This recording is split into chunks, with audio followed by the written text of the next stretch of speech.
Ayan guys, legal love shout out. Ayan, hello. Good morning, good evening, good afternoon. And tara guys, tayo ngayon, mag-unboxing or unwrapping ng ating advance gift for my birthday from my eldest daughter.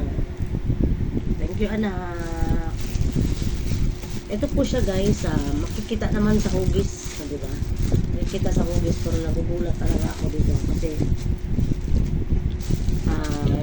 nag-effort po talaga siya na mga baon niya bago pa lang nagpasokan sila ilang araw pa lang sila or wala pa atang 1 month o magwa 1 month pa lang silang nagpasukan pero nakakaipon na siya.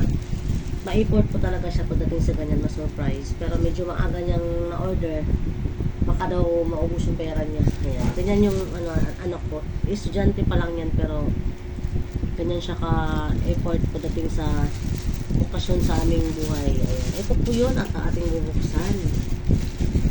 Okay. Pero sinabi niya sa akin to guys kahagabi. Pero hindi na siya ganun ka-surprise. Pero masarap pa rin sa pakiramdam na may anak ka na ganun mag-isip. Nag-e-effort para sa para mapasaya ka. Ito po yung kanyang pero parang ang ganda pero ito po guys, bag pala guys ang kanyang binigay sa akin. Napaka sweet naman ng maliit akong anak. Malita yan guys, pero alam ko mapagmahal. Madalas naman sa mga maldita ay mapagmahal.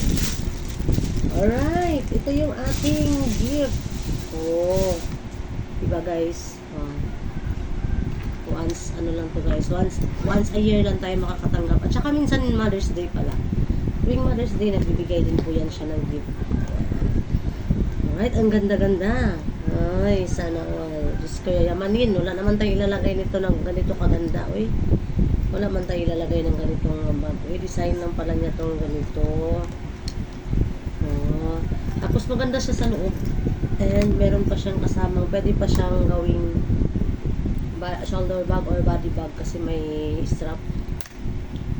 So meron siyang kasamang lagayan ng mga cards, parang coin purse pero lagayan ng mga cards, mga ATM, mga valid IDs, diba? Ang cute. Pwede mo rin siyang lagyan ng sikretong pag nag-iipon ka, secret pocket, and coin purse na ganito. Pwede na, di ba guys? Masarap sa pakiramdam na na ganun may anak kang nag-e-effort. Ayan. Thank you so much anak kong malitang maganda. Mana sa nanay syempre. And ewan ko lang ito aking bunso kung ganyan din ba to pag ito'y magkapera na or ito'y lumaki na. Pero ganyan din po kasi ako, ganyan din po gali ko. Mahilig po ako sa surprise at mga mahalagang okasyon sa buhay namin ay hindi ko po talaga sa walang bahala yan. Kaya nagmana po sa akin yung panganay ko. Okay, thank you so much. Ito lang po yung ating unwrap unboxing advance gift from my daughter yan guys. Maraming salamat sa always sa support nyo sa aking mga vlog, na kahit wala naman nonsense naman po yung vlog natin, para lang po may upload tayo. Thank you and thank you and thank you. Bye bye guys.